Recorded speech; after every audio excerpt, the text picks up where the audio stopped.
All systems go. Clear for liftoff.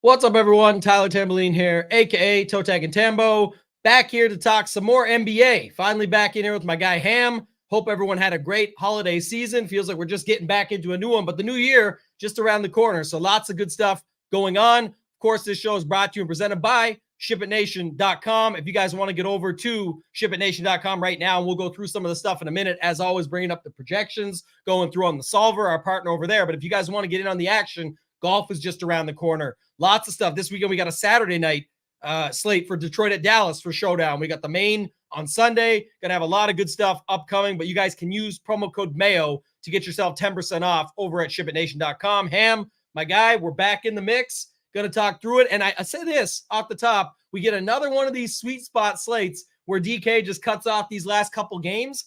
And I'll say two things. One, it was like the worst setup. It would have been Memphis with all their stuff. It's got Portland. It has the Spurs. It's got all the Clippers, like the worst teams to deal with realistically. And so it's nice to see they're all cut off. But I just hit our Discord up and I said the Spurs just completely troll us. Usually, if it was on the main slate, we'd be waiting all day trying to figure out this Wemby news. Sure enough, tonight, it's like as soon as they're not on the main slate, they just, oh, he's going to be out tonight, guys. Go figure your stuff out. It'll be good for other stuff we're doing. But in general, I thought that was kind of funny. What's going on, Ham? How was your holidays, buddy? Yeah, they were going good, and I was catching the tail end of this Clemson-Kentucky game, which has been a good game but for football, and now diving into some NBA. Holidays were good. NBA was fun to watch on Christmas. NFL fun on Christmas. Just exciting time of the year. Holidays, ready to talk this NBA, and I see Hebrew. Yeah, I was just about to say that.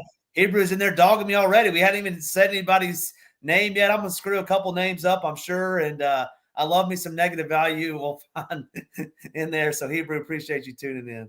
Yeah, we're getting all the H violence. It's always Ham on Hoop or Hoop on Ham. Now it's Hebrew on Ham, violence, and sometimes it's Tambo on Title, I guess. I don't know, or Title on Tambo, but we always try and have fun here. Hope you guys do too. Thank you guys for joining us. Smash that like on the channel. We did get to the 5,000 subscribers over on the Ship It Nation YouTube station over the holidays, so lots of big giveaways there, but don't stop now because there's going to be more that we're doing as we get to the, I don't know what the new one is going to be, the time to get to 6,000, but we'll come up with it.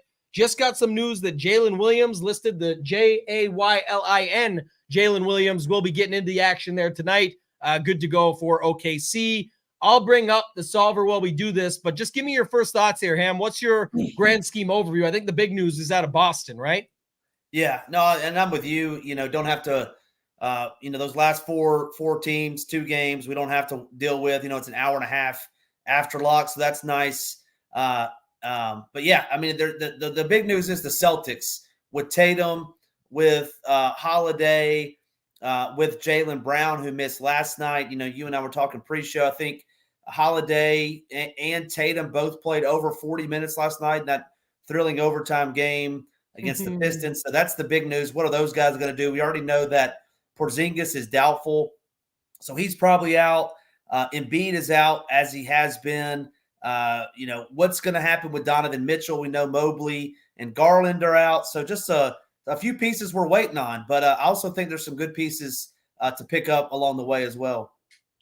So no one will believe me, but I got the shot. It's funny because this is hilarious how it works. But there's a site out there that does early payouts in the betting market.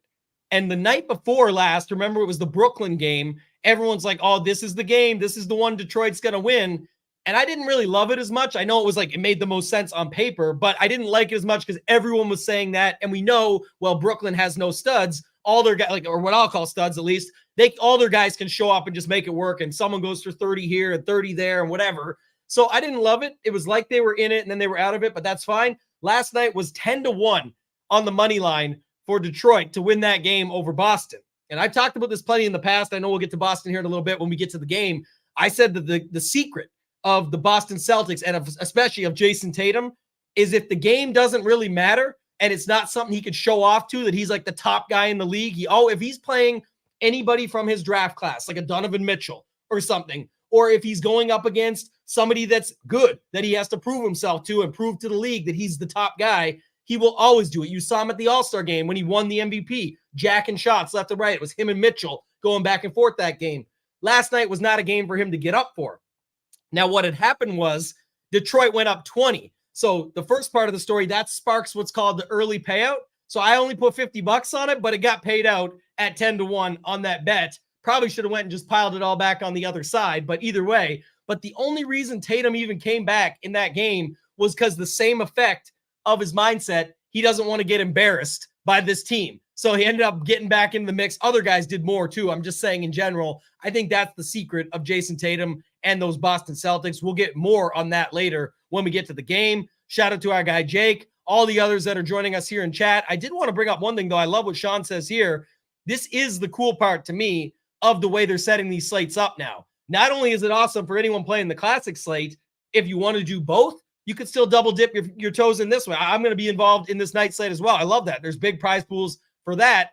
And then you get more information by then and all that stuff too. So I really do like the way that they're setting it up for sure. I think that's a good setup for DraftKings. I like what we're getting so far. If you guys want to get in on the action over here, we'll show you quick projections, ownership, different projections from the rest of the industry. Key component being that obviously if you've got good projections and they're different, no site is going to have projections that are going to win every single night. So if you can have good projections that are different, you want to be involved in that on nights that the good nights are happening here. We're going to have a lot of winners. We had somebody win. Our guy Ray21 came in second in the big dog the other night for 30K, was 100K up top, and literally had 2 blocks, 2 baskets, and a rebound go against him in the last minute of the game that cost him 70K. I hope they didn't see that. They said they didn't check it till the morning, all that, but now they know. We got everything else covered here, our ceiling rankings, our correlation sheet, all that stuff. And then for those that can't play the main slate or don't like this, because Joe's Madness says, I hate the split contest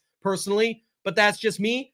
I'm not sure what there would be to hate about it personally, but again, to each their own. But we do have you covered for Showdown, Core Report there with our guy Rio all over it. Hebrew Cheetah, who we just brought up, projections, ownership, breakdown, a lot of people winning satellite seats and things like that from that. So it's a really good setup that we've got there. Let's just pull this up quick, Cam, and have a look for the main slate. Got the 8 games up. This is our partner, the Solver, and just see our projections and the values tonight. Looks like Jokic, Giannis, who's probable, Sabonis. There's no Embiid on the opposite side here, as well as we'll see on Eason, but Eason's questionable. He looks like he'll play again like he did the other night. We'll have to see that. And then some other guys here. What's your first thoughts just looking at some of this stuff with our projections? Any of this stand out for you? My first thought is you cut off the guy that's the best value on the slate. Did you scroll down too far? No, you know what? I clicked it on the other. So go ahead, sorry. Yes, Trae Young is at the very top, and I believe the ownership is going to come with that too. Yeah, no, I mean, obviously all these guys are studs in their own right. Great plays, a lot of great plays tonight. I mean, Trae Young gets the Kings.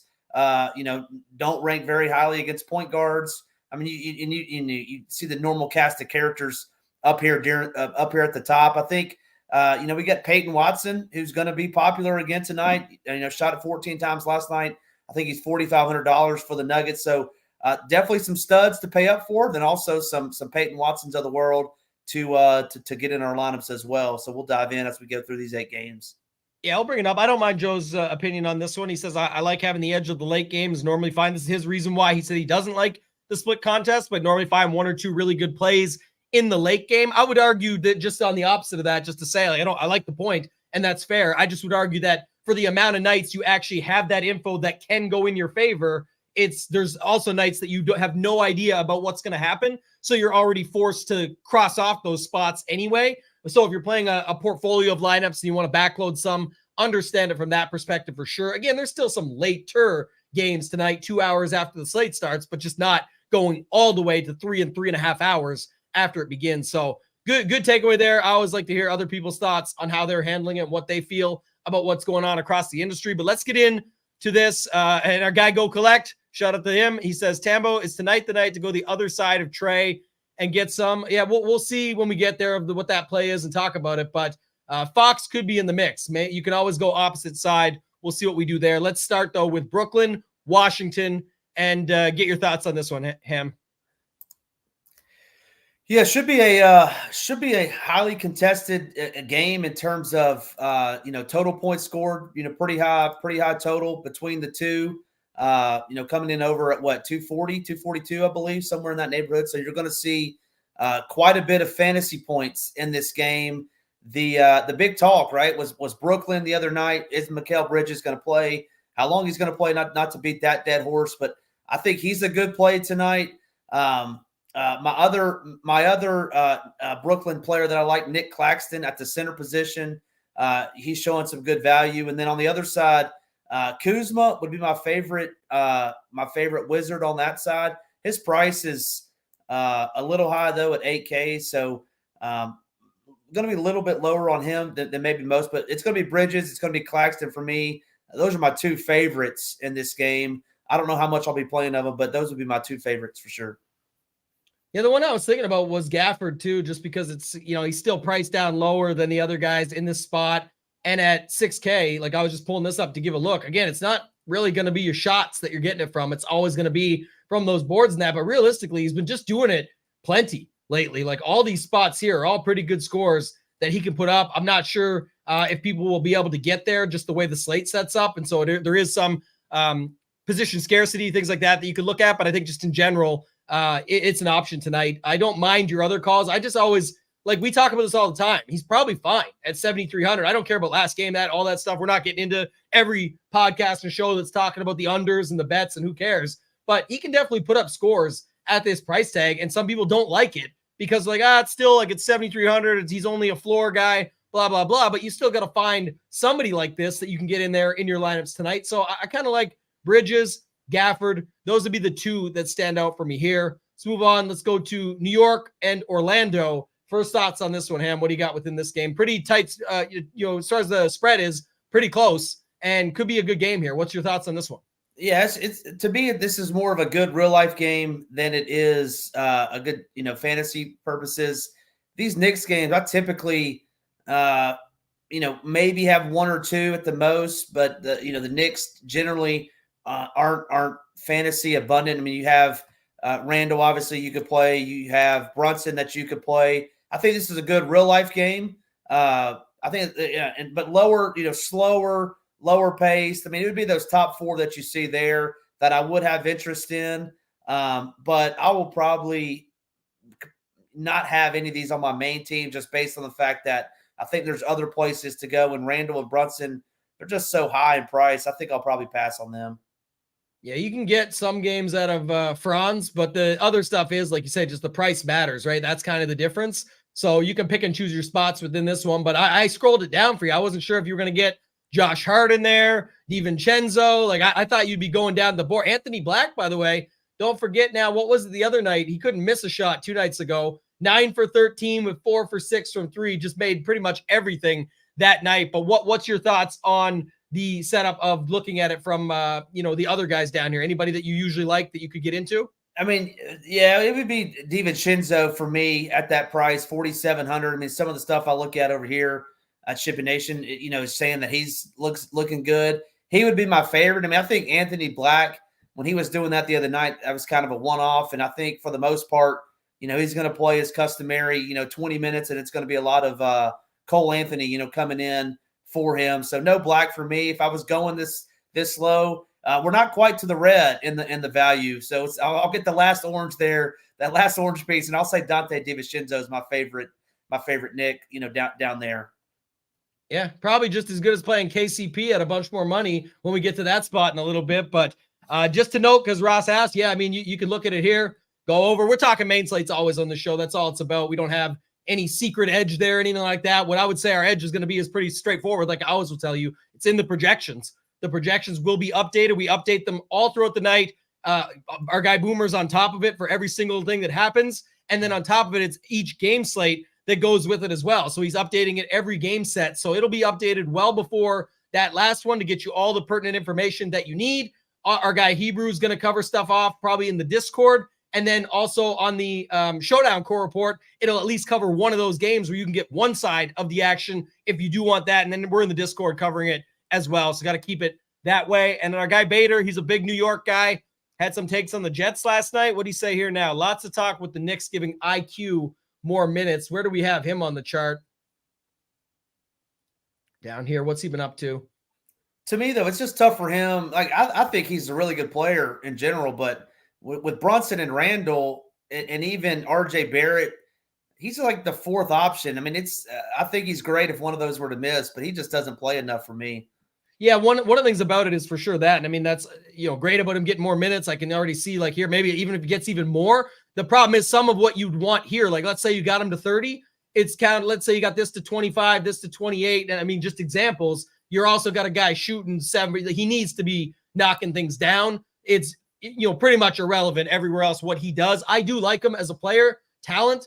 I like him a lot more when one of these guys are out that he can hop in versus like a Randall, Brunson, Barrett, where he can pick up some steam that way. Then I got a little bit more love for the spot, but I have no problem as a tournament play if you wanted to go there. DiVincenzo's down there, like you mentioned as well. He's a negative value right now, but definitely could see getting in on the action there. You kind of baited me into that one though, Tambo. I wasn't going to say Dante, and you made me say somebody with negative value, so that one can't go on my ledger that I like Dante DiVincenzo. Yeah, you can like him. I bet you Hebrew would bring him up. Hebrew already talked about it up here and said Young and Sabonis. I don't know where he got that information, but I know DiVincenzo might be popping there as well. So we'll keep it inside. But Toronto and Boston, this is the big one. We have to talk if this, then that, right? Like I'm going to pull it up here again just from a couple other angles to see.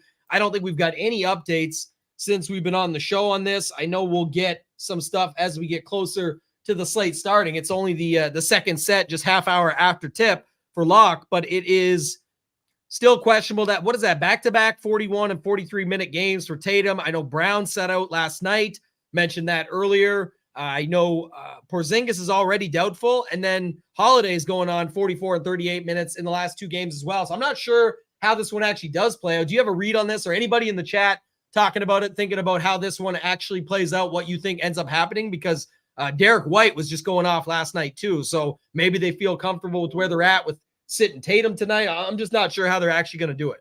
Yeah, I mean, I think, obviously, I don't know 100%, but I do think Porzingis sits. I mean, he's already doubtful, and with his injury history, I do think they'll sit him tonight. I mean, he was pretty dynamite in that fourth quarter and overtime last night. He played a bunch of minutes as well, so I do think he sits.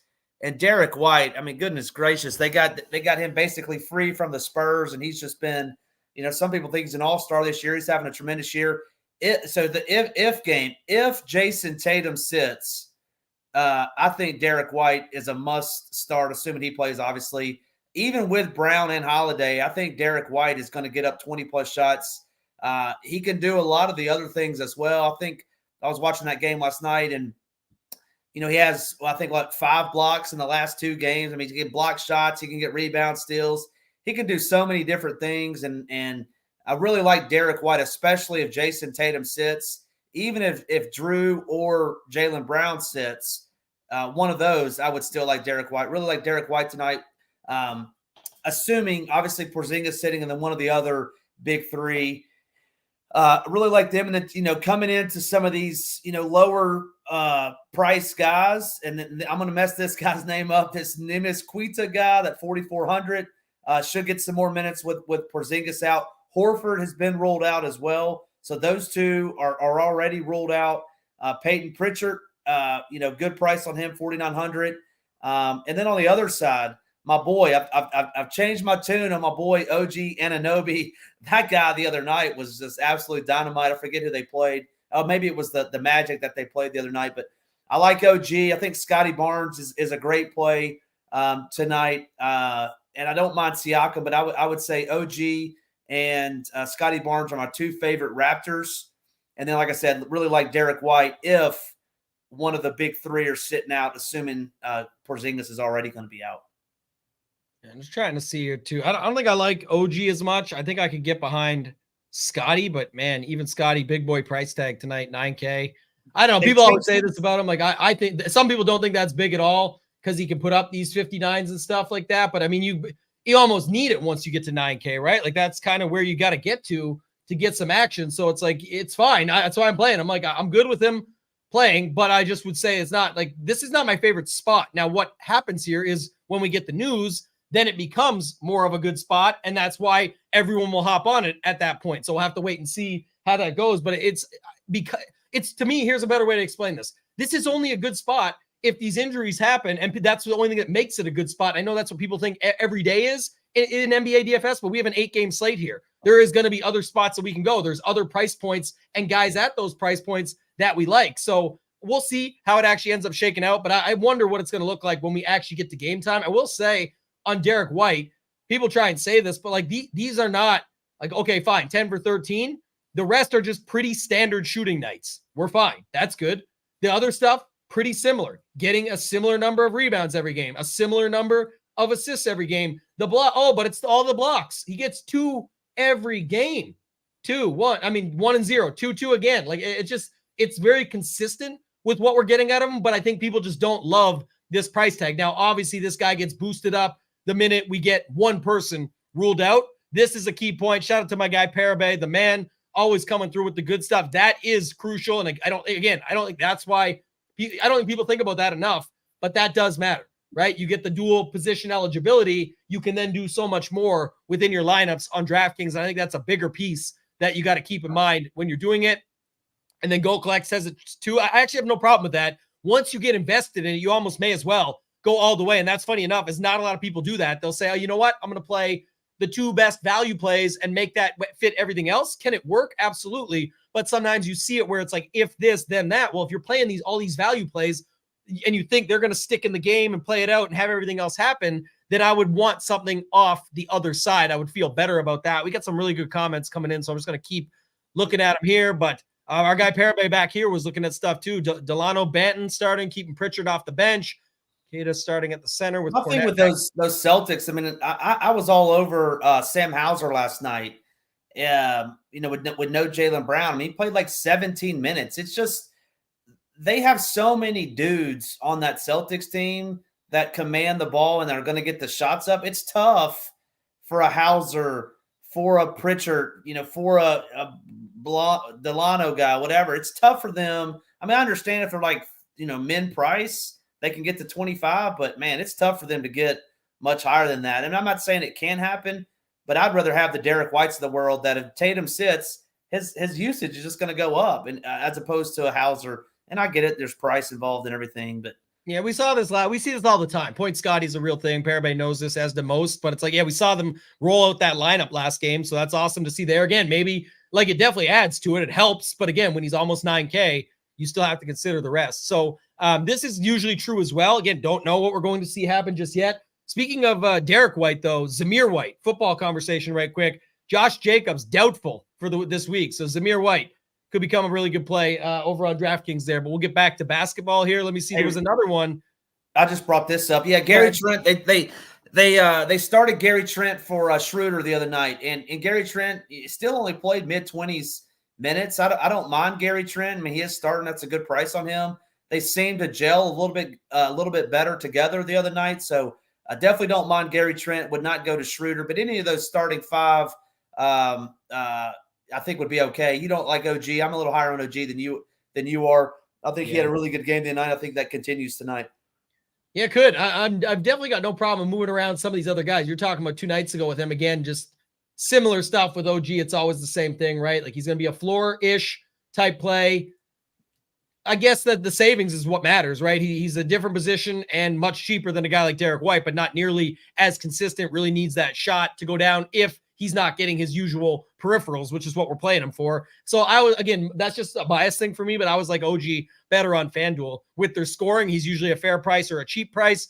Good with that. Go from there. We're good on White. We talked about him enough. I think he's fine. Someone did say Cool Hands. Shout out to Cool Hands, always here supporting. Appreciate you. Said one of the best floor plays and can hit 40+ too. They didn't want to, you probably been raking at least on him. I know you have because we saw the numbers, but again, you don't just see everybody tack on. It's also like people look at it and go, the price. Shout out again to my guy Parabay, who always says this, and I'll bring it up again because different people watch different shows, but he says, look at you can get the value from a guy even if his price is $7,600. It's how valuable is he to the slate at that price point? Like someone said, I think it was Cool Hands again, take your 40 points and move on. That can matter. And then people are talking about the second half. What if he has a better first half? There's lots to talk about here. We'll see how it shakes out as the news comes out further.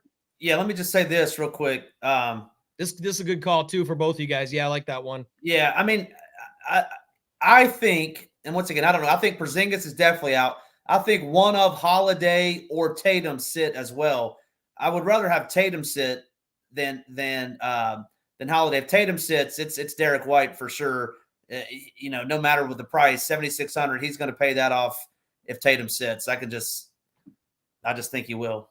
Yeah, I'm good with that. And again, like they're saying, we're assuming stuff we have to on a show like this when we run it this way. Obviously, we'll have you guys covered completely, as I mentioned before. We'll have it in the projections for NBA. We've got you up to lock for those, and then game set by game set, everything that comes up throughout the night, all the updates. We're in the Discord nonstop. There's still people in the Discord watching this right now, talking through stuff, and then you go to all the other coverage that we'll have. So we'll get you covered over there for everything you need as we lead up to lock. Let's move on. We spent a lot of time in that game for good reason. It definitely sets this slate up, but again, we don't know, right? Like, this matters for sure. Yes, but we don't know right now. So it's like, that's the difference. You could plug him in if you wanted instead of somebody else. He's only 8,500. Definitely got no problem with that. If Drew Holiday plays, could play him. Like, there's lots of different ways to go within this game, but we need the news. That's kind of the most important stuff. We've got the news here for this next one. But this was for Josie Girl had asked about the Boston Center. Our guy Parabay coming through. Appreciate that. So let's talk through this next one here. We mentioned at the top, our guy Hebrew mentioned it.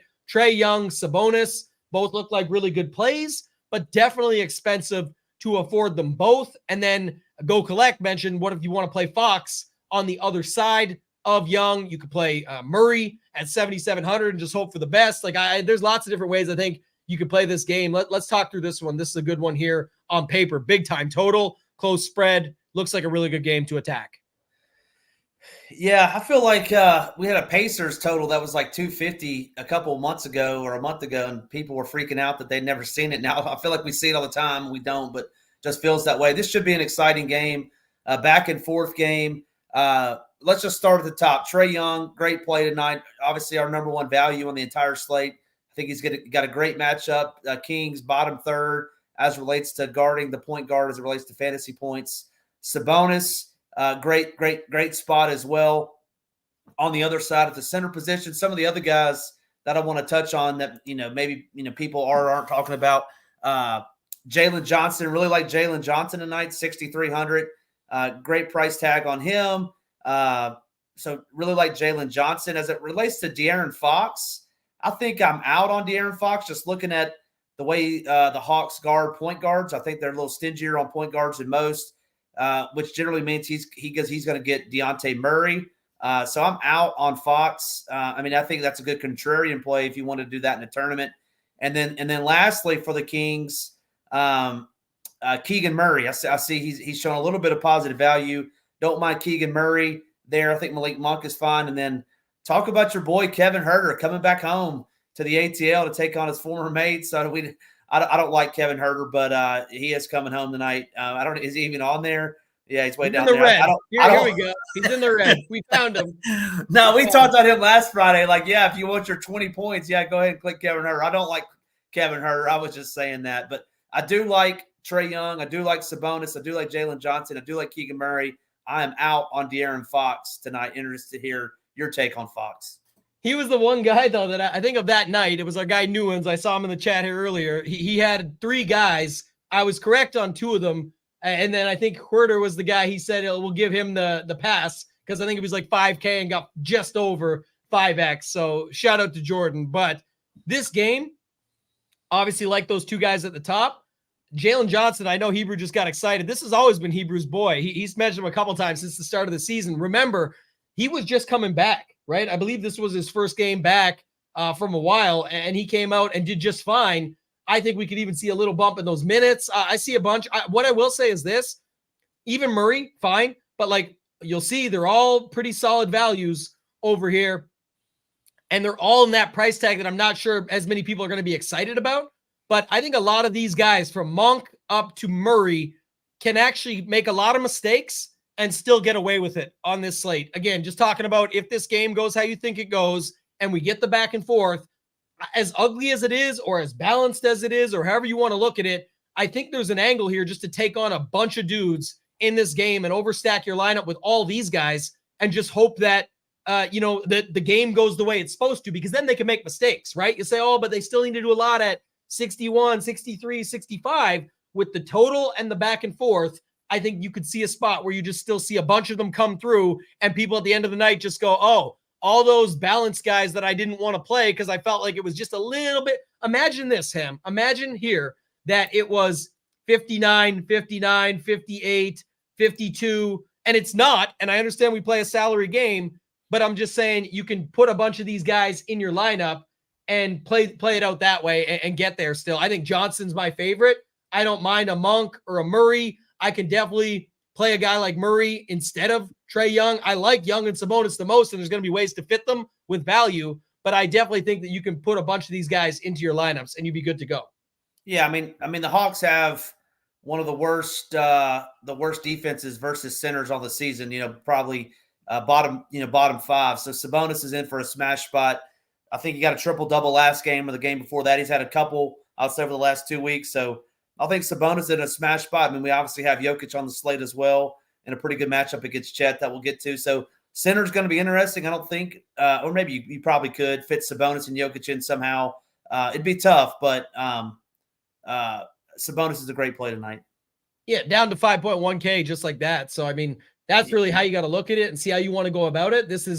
You need to fill out a lot of your lineup with this. And again, just showing you an example, but like, we talk about it all the time, but I mean, Sabonis is going to be higher than 2% owned too. Yeah, the ownership's obviously not there right now that you're seeing, but just in general, this is less than 5.1, very obvious, but just to show it like a quick example here, a couple ways that you could go about it where you almost get to the same number, but you've now got 5 guys in your lineup as opposed to 2, and you're filling it out within this spot. So I got no problem with that on any given slate, especially on a slate like this, though. I see it where it's definitely an opportunity. So I don't know what the final ownership will be on game stacks or anything like that, but I definitely think that we could set it up that way and get away with it and then just pick one of those guys there. So let's move on. Let's go to this next one here. I think we're still waiting on Mitchell news. I know that Giannis was probable when I last looked. It looks like, Mitchell up, man. This has been a while. It says he's like 4 games due to an illness. I'm not sure what's going on exactly, but just looking at it here, I mean, he's 9,500. What's your thoughts on this one here, Ham? This game is in Cleveland. Yeah, obviously missing Mobley, obviously missing Garland. I think Donovan Mitchell, at home, 6-point dogs. If he plays, he's just going to have to carry the load. I mean, just looking at those guys, who else is going to score on this team? Karis LeVert can score a little bit. So I think Donovan Mitchell is squarely in play against this Bucks team that has honestly struggled guarding point guards all season long. Donovan Mitchell, a volume shooter, a volume scorer, hasn't played in a while. I would love to see if there's going to be a minutes restriction on him if he does play. But really like Donovan Mitchell tonight. And I'm nervous to mention this guy because I haven't seen him yet. But should Mitchell sit, Craig Porter Jr. I don't even see him on there.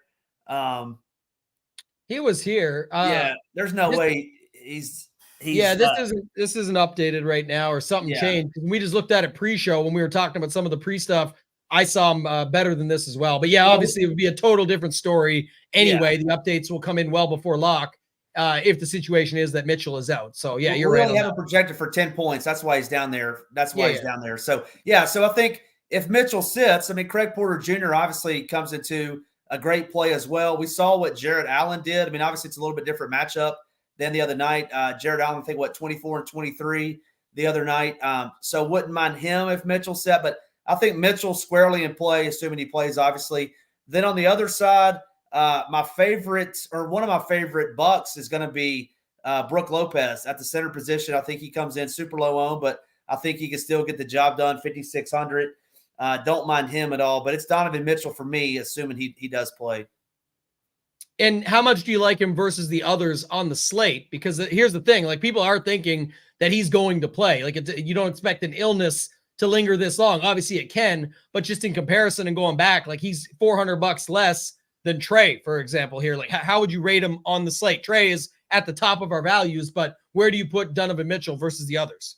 he's top 2, and I really like it because there's nobody else to take away from him, right? What I mean by that is Trae Young has Dejounte Murray that's going to get shots, Jalen Johnson, other dudes. When push comes to shove, Donovan Mitchell's going to shoot it 30 times, assuming this game's close. There's just nobody else. There's no other quote unquote, superstar to pair him with in terms of he's their dude. He's going to shoot it 30 times, assuming it's close, assuming he plays. I like Donovan Mitchell a lot tonight, a little bit more than Trae Young on this slate. Yeah, and I do want to say quick, too, just for people watching, I know some members are watching, some outsiders are watching, wondering what I'm doing here just to show it off. Like, this is not right. I'm just showing you an example, but I know oftentimes people will sit in the Discord and wait, and we get it updated as fast as humanly possible to get it done. Our guy Boomer's all over it, but it's like the setup of, oh, but I'm waiting around. I don't know what to do. Like, but everyone knows CPJ is a great play if this, then that. Like, if Donovan Mitchell's out, you would move to CPJ. If you just want to see what he does for your lineups or your pool while you're still waiting, it's only going to be a couple minutes longer, but you can easily just go adjust the projection, throw them in, and then see what happens because of that. Like, you can change it all down. You can go 0, 35. I know other stuff disperses, so it won't be exactly right, but if you're just trying to see how to get them into your lineups and what it would end up looking like and start comparing early on, you could definitely do that as you're going through it. We just got the latest update too. I just saw it pop in here. So essentially, again, no change because we don't have any change yet on Mitchell, but just to see also when you guys are a partner with our projections, and obviously I get to be a member too at my own site. So when you go here, I got the SHIPIT Nation projections. It just shows up automatically like that while we're live on here, that it sets it up that you can bring it in and get the automatic synced numbers for both the projections and for the ownership as well. It just does it automatically for you. So you don't have to copy paste, run CSVs over, all this other stuff. So keep that in mind. If you guys are looking to get involved. What about your take on Mitchell versus the field or Trae Young or any of those other guys? What's your take? No, I'm not really in love with him. I think, like you said, he's going to chuck. I guess like if you land on him there, I'm going to try and get to Trae Young though at that point, or I'm going to just build my lineups more balanced than that, because I'll tell you what, we've done this the whole show already. We only got 2 more games to go, about 35 to 40 minutes in. This is the thing. I'm just laughing. My guy Jason, wow, how did Tambo get the SHIPIT Nation projections? He must know someone. Lucky me, exactly. So, the funny part is though, is this setup, like you said so far, Ham, no real value, right? Like we got to wait. We're going to wait. We're going to see what happens in Boston. We're going to see all this stuff to see how it plays out. But even when it does, like what are all the backup when we talked about Boston, we talked about going to Derek White at 7,600. We didn't actually talk about cheap value. So back to, again, give my guy Parabay a shout out one more time on this. There's not necessarily, there can be lots of value on this slate, but I don't know about a lot of cheap value on this slate. We haven't seen it yet without feeling like we're forcing it. Maybe our guy Newlands can throw some super cheap plays in there that I can make fun of, but we haven't got to the Nuggets yet. That's why you don't see the cheap value. You got one guy there though. You got one guy. He gets you an extra $200-$300 average on your 5 more spots that you need to fill out on your Sabonis Trae Young lineup. So we'll see what that's going to look like. King of Smack comes right in with the smackdown. He says Sabonis going to get in foul trouble early. I like Lyles to crush. It's always nice to build for what about if this happens. Can definitely do it in basketball, but it's tricky trying to look for these blowouts, things like that. I tend to agree with Jason here, and I know he's saying maybe, but he comes through with a bunch of good calls in our Discord, and I definitely like that one right now as well. I think we're thinking the same way on this slate. Get around it that way, and you could end up being different while people are trying to force stuff. Even that you know what it is, right? That's what it is, Ham. The next day, the Discord's loaded. Oh, this 3K guy screwed me. It's the same thing as the parlay players. Oh, I had a bet last night. I needed just one more thing to happen. Oh, let's see the slip. Yeah, you picked 8 plays to go your way, and 7 out of 8 did. Guess what? That happens a lot, my friend, because you're trying to force too much. That ends up happening a lot in DFS where people say, oh, I had all this right if just this 3K guy came through. No shit. Everybody has that every day in their lineups, whereas if this, I would have won it all, or this 2v2. But it's about process and building accordingly to what the slate gives you. It's every slate is different. The slate dynamics. Like I said, we got injury and rest potential, but it's not actually breeding a ton of incredible value plays right now, to me, that are cheap. It's breeding value plays that are solid on this slate in the mid-tier range that can make that happen. So we'll have to see how that goes, but let's talk about this next one. Philly, Houston. I think Eason is the only thing we're waiting on. Obviously, some guys already out, being the big one, Embiid. I think it's his third game straight now, but let's talk about this next one here with Philly and Houston. Yeah, so Embiid's the big one. Dylan Brooks, fellow Canadian Dylan Brooks is out. Jabari Smith Jr. is out. I think that's pretty big news. He's had a decent season so far, but my favorite play out of all this game is going to be Tyrese Maxey. Really like Tyrese tonight going up against this Rockets team who's known for their defense, I guess, if you will, but missing two starters and Dylan the Villain, who is one of their better defenders. I don't know if he would necessarily be guarding Maxey, but they've been known as a defensive team this season. I think Maxey gets a big bump. I mean, if you'll click him, he talk about chucking. This guy's chucking without Embiid. I really like Maxey tonight at 9K. I think he can pay off that price tag. But once again, we're talking about dudes that are 9K, 9,500. I mean, you're going to have to find some value out there somewhere. So he would be my favorite 76er. Tobias Harris, his price is getting up there. My Tobias Harris call last Friday, to much of the chagrin of Tambo, was crushing it last Friday. I don't mind Harris. We've seen his usage go up over the last week with no Embiid. Those would be my favorite two. My favorite two Sixers, and then Sengun, very nice play. Going up against Paul Reed, I don't mind that. I probably won't get there just with the fact that we have Sabonis and Jokic on this slate. Tari Eason, 6,300 is a good play, assuming he does play, which I believe he did the other night.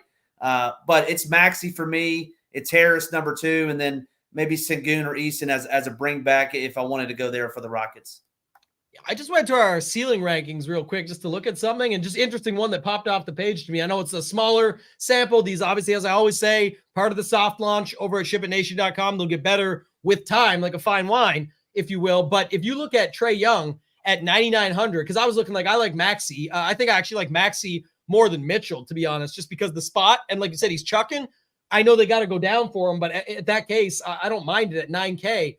But Trae Young, 7 out of 10 games has gone 5x his price at 9,900 or more. He's played 10 games being $9,900 or more and went 5x in 70% of them. So you got to feel good about that on an 8-game slate. You need a little more ceiling, or you'd want a little more ceiling, I should say. You don't need it. You don't know what the slate's going to bring, but you'd want it.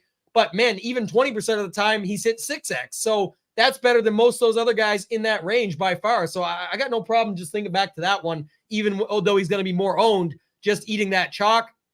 Hey, Tambo, your boy Newens is up to it again. What's he got? Your boy Newens up to it again with Jason Tate. Here we go. He finally did it. He said he ain't going to slander his name, and then he puts it in here. Where's this at? Let me go back. Jason Tate, don't do it, Newens. He said Newens' name will not take this slander, but he's going to have to again, because look at this guy. Imagine this, $4,500. You better hope Eason's out. You better hope Eason's out for this one. You better hope the whole team's out, and then Eason, or then Jason 24th, man. If you might get 4 shots up tonight, Newens. Your boy might get 4 shots up tonight, and man, you better hope it's a rebound game better than 2-5-1 like this. Man, this guy just got to be. I don't know. We'll see. People love it, but I can't get to these things, man. There's other plays on the slate. Started the other night and got like 12 points. I think he's going to get off the hook. I think Eason's going to come through anyway, but we'll have to wait and see if he tries to do this. But going back to the chat, I mean, we got to give somebody else. Where's this one at? I looked at this one earlier. Under 8K, Van Vliet is money. They're going to have that bum Tate out there instead of Smith. I believe the second part probably is true. And I like Tokyo, always a good dude. But man, and he agrees with me on this one. The cheeks is what we talk about him. They're still, the chat knows this. Banton, we talked about that earlier. Definitely think that could end up being a good call, especially because my guy Parabay is on him. Tate. But talking about cardio Tate. But Van Vliet, man, this is what I don't get. I just don't understand it. Like, why, no matter the situation, maybe it is the point Scotty stuff, but like 8, 11.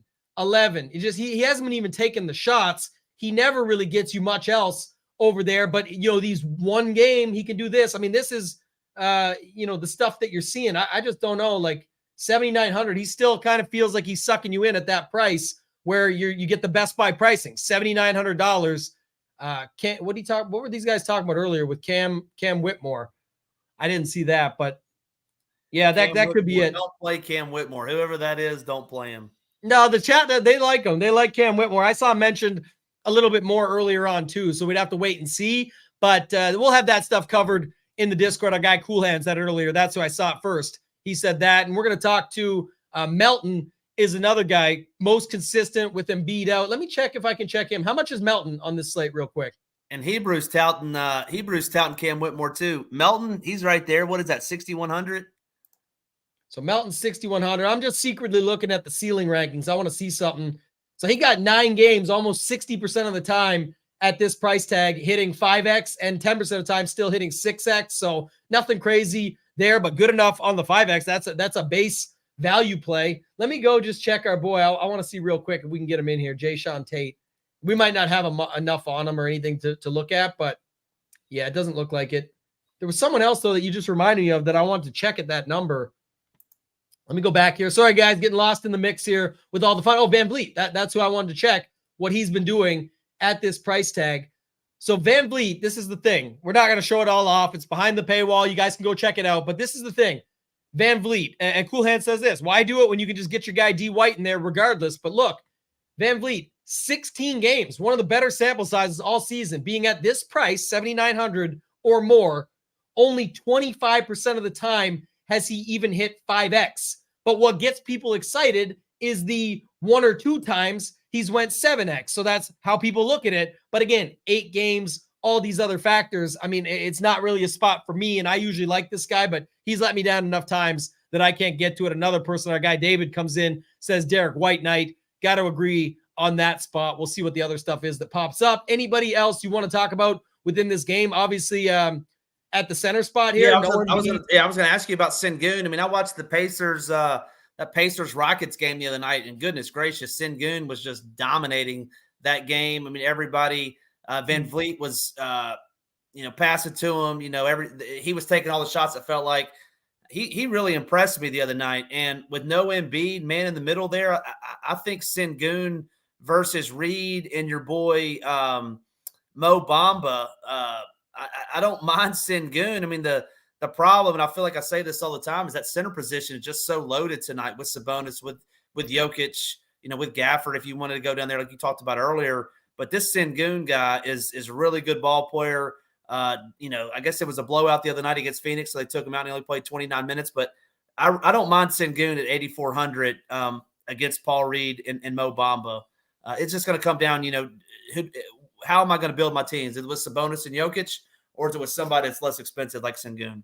Yeah, one thing I'll add on him just quickly is this can be this can be something that you get sucked into, right? Because you see it just happened 65 and 65. You're thinking, oh, this is the spot. Got to go there. He actually is the same, almost identical to Van Vliet for $500 more in the ceiling rankings. The same thing, man. He's been 8,400 almost 15 times this season, 25% of the time pretty much hitting it. It's when has he done it? Similar to Van Vliet. He's had a couple of these ceiling games, but on a guy like him, you're seeing it be recent and saying that makes it even more. Now, he's a really good value. I'm not going away from him. I'm just saying it is interesting. If we're talking shit about Van Vliet for similar reasons, you could see it here with Sengun. Like I was saying earlier, you can go $1,000 more from Van Vliet and get to Point Scotty and play him at 2 positions on another squad that we talked about earlier with Toronto, his old team. So lots of different options you can go to here. But for me, we'll move on to this last game. Let's talk about Denver, OKC. I think now he's my favorite player in the NBA. I got to stick with my Canadian guy, SGA. But let's talk about this one, Ham. What are you doing here in this spot? Jokic, Murray, SGA, Chet. You always like a little Chet. I know you're going to talk about Peyton Watson. Someone's bringing up Strother already. Give me your thoughts on this game. Where are we going with this one? Yeah, I'm looking forward to this game. It should be a good one. KCP to the moon. I will not have any KCP. I'll leave that one to New Ones and Tambo to play some KCP tonight. But, the normal cast of characters, right, in this game. Jamal Murray, we really love him over here at SHIPIT Nation. He's one of my favorites. SGA, I do love SGA in general. Tonight, I will not be playing SGA, however. 10-6, I'm going to go elsewhere. Give me Jamal Murray at 7,800. Really like him tonight. Talking value, I think Peyton Watson, if you want to pull him up, 4,600. Shot it 14 times last night. I mean, obviously wish he would have played more minutes. I think part of the reason he did it was the blowout nature of that game. So should be fully rested. I mean, I guess you could play Julian Strother. I prefer the guy that's going to start and play what I think is, 28 minutes, 28 to 32 minutes in a close game. So give me some Watson for value. Give me some Gary Trent Jr. as some value. I mean, obviously different game. But Jamal Murray's my favorite. I do like Jokic. I think he can kind of bully ball Chet Holmgren around down low, especially on the glass. So I really like Jokic. But, we play a salary cap game, as you always say, so 11-2 is tough. But Chet Holmgren, I think that he doesn't get as much love, maybe because of Wemby, maybe because of SGA. He's a very good player and can do a lot of different things. And at 7,700, I don't mind him at all. I don't have any interest in either of the Jalen Williams. Interested to hear your take on either one of those guys. Just trying to see here. Somebody mentioned something else. I didn't see it pop up yet, but a lot of man, this is so hilarious that I'm telling you, this is just all a troll. Has to be how the season's gone so far in NBA. And now all these news for this 2-game slate tonight, all the games that are off the slate, we got all the Memphis news. We got the Wemby out. Now we're getting all the stuff for the Portland side of the game. Anthony Simons ruled out.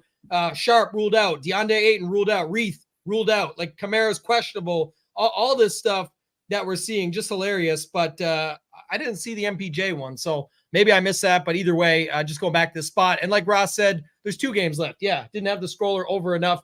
I want to bring it back up, though, skip what you just said and go back to these ceiling rankings because I'm looking at them a lot here today. Not enough data yet, but funny enough, so Jokic and Giannis had different positions, but still center eligible. But I think you'd be playing Giannis probably a power forward, but that's a benefit as well, is that he's similar price and you can play him at 2 positions. Similar games, 20 for Giannis, 26 for Jokic. Giannis is actually hitting 5X, 6X, and 7X more often, yet it looks like if people are paying up tonight, more would go to Jokic and play this spot against skinny Chet or whatever you want to say and go about all that stuff. So I definitely think there's the case. And Josh is saying it. It's funny. You can't give him the slappy tinfoil hat, but man, it is hilarious that the first night, both these games, not the first night, but it's another night where the DraftKings does this thing where we said it. And that was what he said an hour ago. I missed that one. But either way, all the news coming out early on the games that aren't on the main slate. SGA, at least somewhat interesting to me always. He's another guy. Again, you don't get a huge sample at it, but he does go. He goes 5 and 6X quite a bit. At similar prices or this price or above, 65% of the time at this price. Peyton Watson, you mentioned for value. Obviously, we'll pick up some of these guys down here below. Someone said KCP to the moon tonight. Continues to do his thing. He did have that one game though. Got the 34, so can make fun of him for so long, but now it's comes with the price too, almost pushing 6K here. So not sure if there's anything I'm going to be heavy on in this game. Watson looks pretty good. Maybe he can make it in there, but may just be picking up pieces. Murray is interesting because he's $100 less than Van Vliet, who we just talked about. Not that I think either of them are going to pick up huge steam, but I think that obviously Murray would be fine anyway, and he fits that balanced build that I was talking about. If I can't get up to Jokic, or if I'm playing with Watson, I think it's fine to mix a couple of these guys in. Good total, closer spread, definitely potential for the back and forth. Could see going to this spot for at least a couple plays within this game. Anything else for you in that one, Ham? If not, take us to the actual final game on this slate. Nothing else on that game. I mean, Jamal Murray, my favorite play, is what I would say in that game. This game over here, I mean, you got the big 3 playing together tonight. Big 3 being Booker, Durant, and Bill. Obviously they're all very good basketball players, but 9-6 for Booker, 10-1 for Durant. It's tough for them to get there with that many mouths to feed. I mean, we like Nurkic over here. Obviously, good value there. I just don't think he'll get enough opportunities. And on the other side, this Hornets team is pretty brutal. Second night of a back-to-back. They got blown out last night, slated to get blown out again tonight. 8 games tonight. This one's going to be a cross-off for me, Tambo.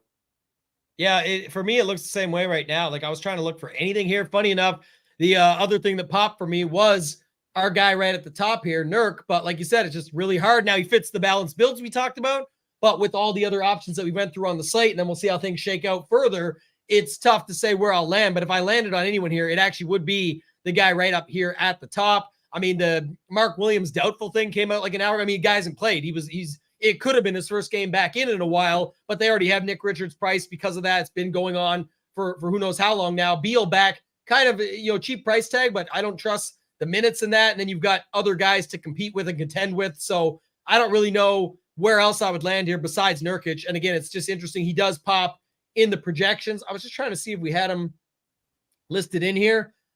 Small sample size, less than 10 games, but 70% of the time hitting 5X. So again, if you land there, this is the spot to look. This is really tough for me too. I'll answer this with new ones. We'll get your final thoughts. If you guys have any more questions, throw them into the chat. We'll definitely get to them. But I said this before the show to Ham. Maybe I've told you before, so you know this one.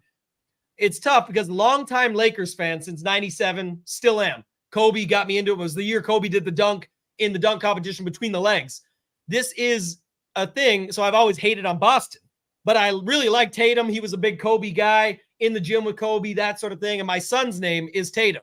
So I like Tatum, but I love SGA. My other guy was actually John Morant. And then when he started toting the guns around and stuff, I was like, I don't know about that. Dame Lillard, Dame Time. Those are like my four main guys.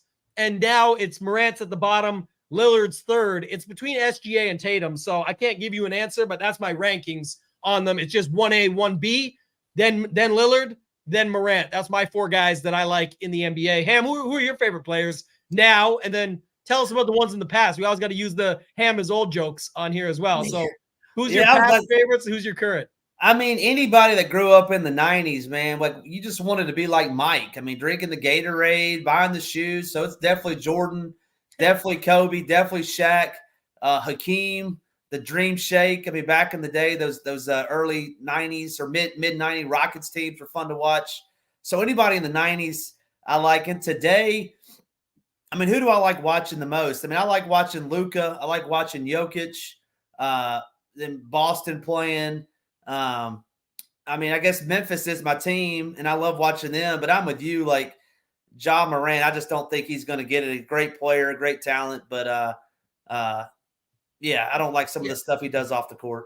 Yeah, that too. But even Ja and Dame to me are more exciting to watch. Like I love Dame time when it kicks in. Dame obviously was, I think, a little bit underrated for a while there, and he just didn't get enough credit. But obviously, still an exciting guy to watch and can have like a full game where it's Dame time and you actually get some excitement from that. Ja has normally been to me like the plays, the one-offs, the dunks, the things like that. So like he, Newman's killing me over here. I'm not that. I'm old, but I'm not that old. The Dream Shake. I mean, all these. I mean, I like these guys that are talking about my guys, John Starks, John Stockton.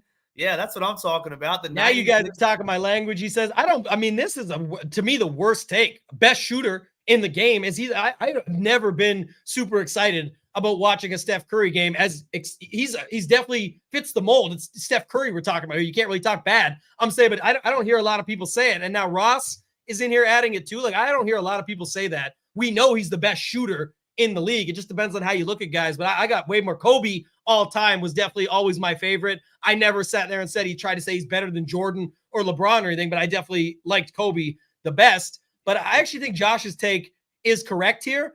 I think even though I love SGA and just talk through this, but I will say this, the one thing I think that's missing from Tatum is that I don't think he's the same like Kobe with the grit, the Black Mamba going out there with the jaw clenched, ready to do it. I don't see Tatum do that enough. And I also said it earlier, I almost know on the games that Tatum's going to show up or not, because it's all about like proving himself. But then he does like a Subway commercial and there's not much personality there. I love the stuff with his son, Deuce is the man, all that stuff. But I do tend to agree.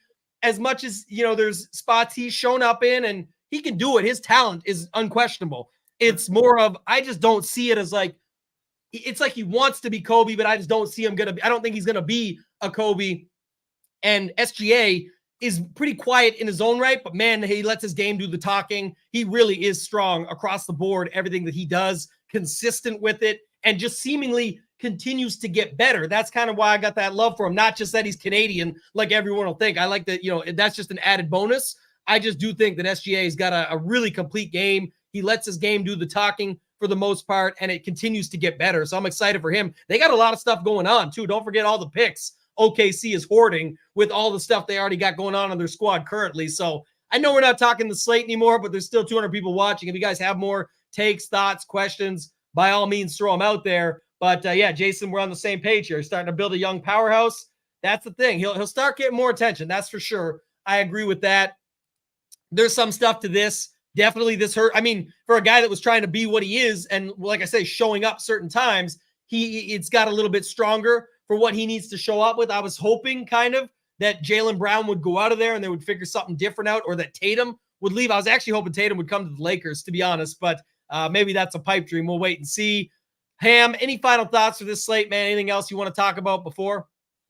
Now, what I was thinking, yeah, not on the slate, but I watched that. I think it was the Olympic team, that documentary they did, and what I love about Kobe is, like, Pau Gasol, one of his favorite, best friends, and he just freaking clotheslines that dude in the first play of the game in the Olympics. So Kobe just had that dog in him. Obviously, love Kobe, miss him, but I think this slate's going to be a good slate. I mean, obviously, the Boston stuff's going to be the big news, but like I said, I think you got some value at the Peyton Watson, Gary Trent Jr.'s of the world, that you can fit in some of those studs. So I'm looking forward to the slate tonight myself.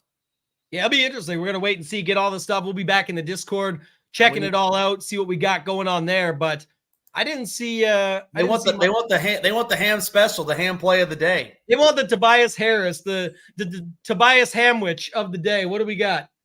So the triple S play of the day, man. The what was it? The steam sauna shower play of the day. What do we got? Donovan Mitchell in, by the way, just got it. The Tobias Hamwich, as they're liking to call it here. What do we got here?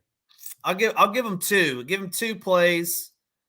I'm not going to call them must plays, but I really like them. Jamal Murray, 7,800 against this Oklahoma City team that struggles guarding the point guard position. And then number two for me, let's see. Let me get another one. Who did you just say? Sorry, I was looking something up. Who did you just say? Jamal Murray. Oh, okay, yeah, I'm good with that one. Jamal Murray, and then I'm gonna go against Tambo just to be contrarian a little bit. Donovan Mitchell. Donovan Mitchell's a great play tonight. Really love Donovan. I think he outscores Trey. I think he outscores that other guy you said. Whoever else you said. I think Donovan Mitchell outscores them both. I'm betting the unders. We'll see. This guy's ready to shoot, though, man. That's for sure. So it is interesting, and he's definitely a pivot play off of Trey. So I don't know. Maybe that, like this said, this is though what I hate. That's why I said I'm betting those unders, because Hebrew, I was like, I didn't even get the update from Underdog. It wasn't. It's himself. Donovan Mitchell just tweeted. Donovan tweeted that out? Oh, yeah. Yeah. He just tweeted, but this is always the first take. Sean came through. This is always the first take that everyone goes to. Oh, man, get this guy. He's going to crush tonight now. No, he's going to shoot it 25 times and make like 8 of them, and that's what's going to happen. I've definitely That's in the first half. That's just the first half. Yeah, well, maybe so it's the same. Murray, you got to play Murray, Mitchell, and White, and then you're cruising. Get Gary Trent in there. Get my guy Peyton Watson in there. Yeah, we're shipping tonight. I love it. I'll leave it at that. This is how it always goes. We truly appreciate you guys always checking it out, watching the shows. Hit that like button if you haven't already. I know a lot of people watch it on playback. The like buttons people have been very stingy with lately, and it's okay. It helps us out. It obviously helps the algorithm, which then pushes the show out there. We're always trying to grow. The more we grow, the more we show. It means the more free shows that we do. We have all our shows for free, but just want to mention that so you guys know. Hit the like button. Subscribe to the channels, both the Mayo Media Network as well as the Ship It Nation YouTube station. But that's going to do it for this one. For my guy Ham, for myself, ToeTagginTambo, let's ship it!